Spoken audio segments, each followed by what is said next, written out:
For today's video, i-share ko sa inyo kung paano magluto sang chicken kabsa. Disclaimer lang, damo sang style sa pagluto sang kabsa. Pero amo niyang una kong natunan tong bago pa lang ko diri sa Saudi. Una, nagpainit lang ako sa mantika. Olive oil gali ang gamit ko diri.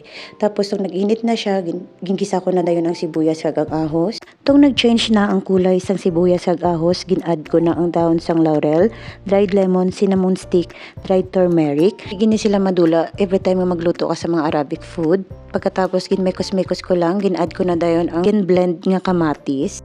Ginmekos-mekos ko lang dayon, tapos nag-add man ako sa tomato paste, gin-add ko naman dayon ang Arabic spices, salt, chicken seasoning, kagin mekos-mekos bago ginbutang ang manok. Ginbutang ko na ang manok, isa ka buo nga manok ang gingamit ko, gintunga ko lang siya sa dalawa. Mostly gid pag chicken kabsa, buogin nga manok ang ginagamit. Ginspread ko lang gali ang sarsa sa manok, kagin pabayan anay, para manuot gid ang mga pampalasa nga ginbutang ko. Bago ko siya butangan sang isa ka litro nga tubig. Para sa akon, enough na ang isa kag tunga nga litro sang tubig para makaluto sang manok kag sang rice. Bago ko siya i-close, make sure ko anay nga wala na sang sarsa nga nakadikit sa dalom. Ginluto ko lang ang manok for 15 minutes. Yes, 15 minutes lang siya. Wala ko siya gin-overcook, kay ibutang ko pa man siya sa oven. Pagkatapos ng 15 minutes, ginkuha ko na ang manok para ibutang sa oven. Pero bago ko siya ibutang sa oven, ginbutang ang carrots kag ang rice. Wala na ko nag-add sang tubig. Sakto na ang tubig niya, makaluto na siya sang rice.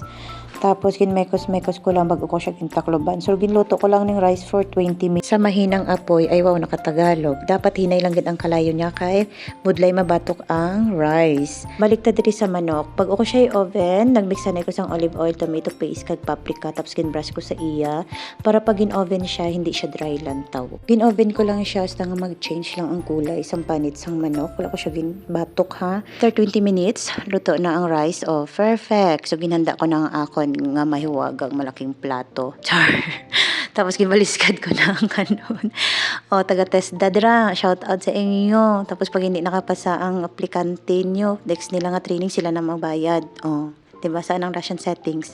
Gintaob ang Russian settings siya kung ginbaliskad ang kaldero. So sa diri nga part, nagkuha na ko una sang para sa akon, gi-separate ko na, kay wala ko ginapakaon ni madam sang ilang salin-salin. Ay, charot, joke lang.